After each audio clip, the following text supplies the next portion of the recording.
I have been counting down the seconds to Hogwarts Legacy's release. At first, I was very indifferent about a Harry Potter wizard game. But then I learned you could use the dark arts and be evil. I couldn't help myself with the thought of bringing total destruction to the school of Hogwarts, so I was enticed to buy it. I realize there's some controversy about this game. I'm throwing out a disclaimer. This is not gonna be a propaganda video about the writer of Harry Potter or Hogwarts Legacy. Both before and after playing this game, my opinion has not changed. I do not give a single shit if J.K. Rowling is a TERF. I'm seeing people spoil the game, harass others who want to play it, and spreading the same amount of, if not more hate, that they wish would stop. Despite everything, they wanted to put y'all in there anyway. There are people calling you they, and there's literally a trans character who lives in harmony and is adored by everyone in the world. There is absolutely no promotion of anti-trans in the game, so please stop it. I'm not even gonna lie, the controversy surrounding this game has inspired me to be super petty and buy it, because frankly, I just like to fuck with people. I'm not about to feel bad about buying a stupid-ass video game, dude. I'm sorry. I'm a firm believer that people can like whatever they want despite them having different viewpoints. No one has to agree with you or me. And just because they have certain viewpoints doesn't mean that they're gonna spread an agenda with everything they make, nor does it make them a bad person in any way, shape, or form. I don't see the big deal anyway. I personally know people who've done way worse shit than be transphobic, and I'm still friends with them. You want to know why they included you? Because it would be dumb and unfair to have your professional art be politically one-sided when it was meant to be enjoyed by everyone from the beginning.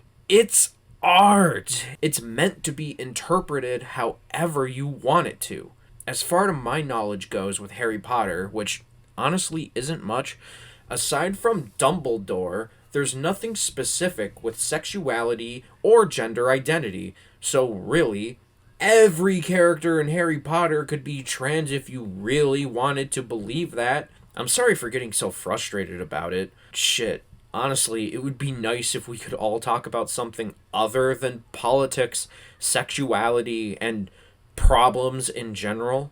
Tell me about the nice walk you went on with your dog instead of pissing on everyone's head with your hysteria, aggressive viewpoints, and victim blaming. Actually, you know what? I'd rather hear about the shit you took this morning than your opinion on how the world should work when no one has any idea how it works. With that said, if you want to hear your stupid political agenda that's so fucking important to you being shouted from the mountaintops when I believe it's completely irrelevant in this case, go find a different video. I'm just sharing my experience with this game as a non-Harry Potter fan. I just want to burn Hogwarts to the ground. That's it. Disclaimer over. Am I excited for all the wrong reasons? Oh, absolutely. But you know what makes this game better? This game is set before Harry, so I won't be cock-blocked by protagonists when I attempt to be the first Voldemort. When first playing Hogwarts, you can customize your character to your liking. You can choose between a guy and a girl voice, but unfortunately, you can't pick different accents. So because of this, I have to make this guy's name sound as British as possible. Ah, there. First thing I'll say is, you start out as a 5th year student. So with that information, I played through this game like an absolute Chad. He learned all ordinary and curse spells before a full year, cast said curse magic on beta cucks so that their dicks fell off, broke into everyone's home, stole their belongings and sold it back to them at my own shop, walked into many other shops, ate their food without paying, swam out into the middle of a lake to get a precious family heirloom, and then I kept that shit.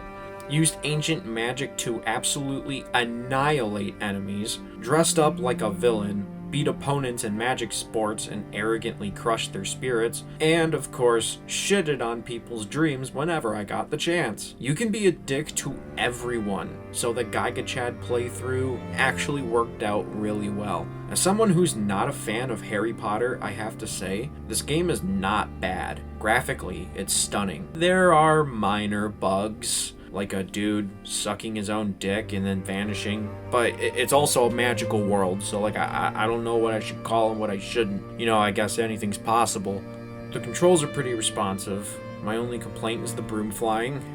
Broom race, more like Superman 64. The combat is both simple and complex. You have your basic attack and guard, but you can unlock up to 4 spell slots and equip 4 spells to each. Switching between spells can get very tricky and requires memorization if you want the ultimate spell combination. The puzzles are fun and challenging, the map is huge, there's no Ron Weasley, lots to explore and do. All in all, this game plays really well. The collectibles allow you to exercise spells through more than just combat. There are pages flying around that you need to pull in, moths to attract with a light spell, shit to set on fire, the list goes on. They are very unique, but it can get a little unbearable when it comes to the demiguise statues, but more so the field pages, since there are 150 of them in Hogwarts alone. And it's weird because on the world map, all the pages will be marked down, but in Hogwarts and Hogsmeade, there are no markers to help you out. I understand it would look chaotic if they did that, but I'm not that much of a Harry Potter fan to really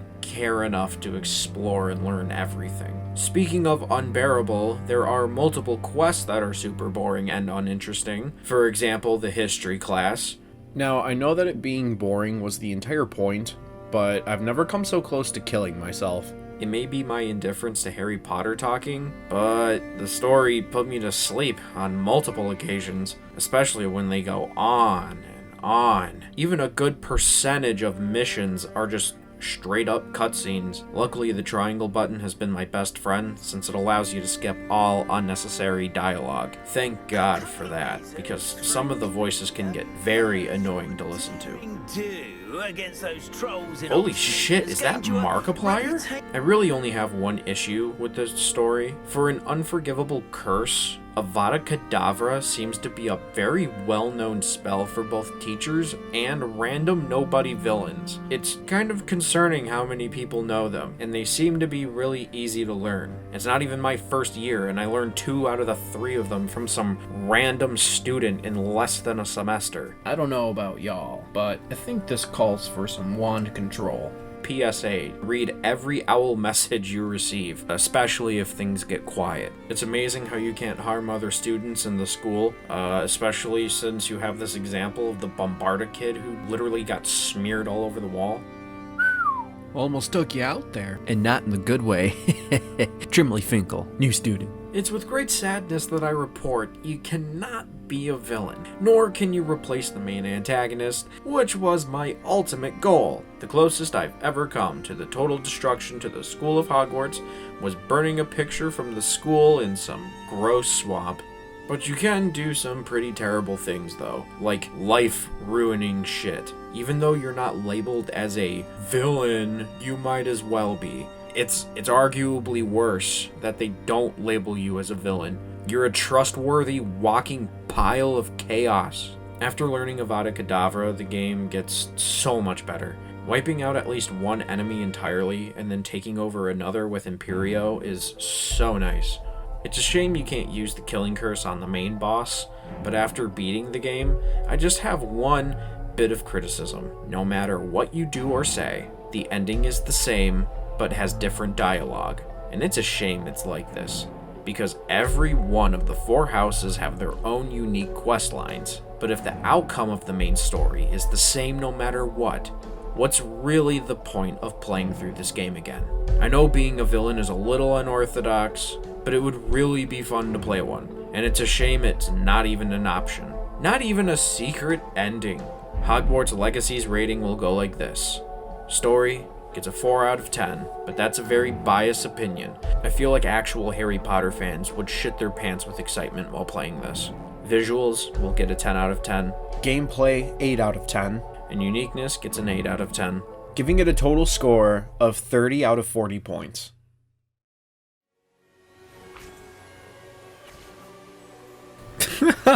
Look at these fucking retards.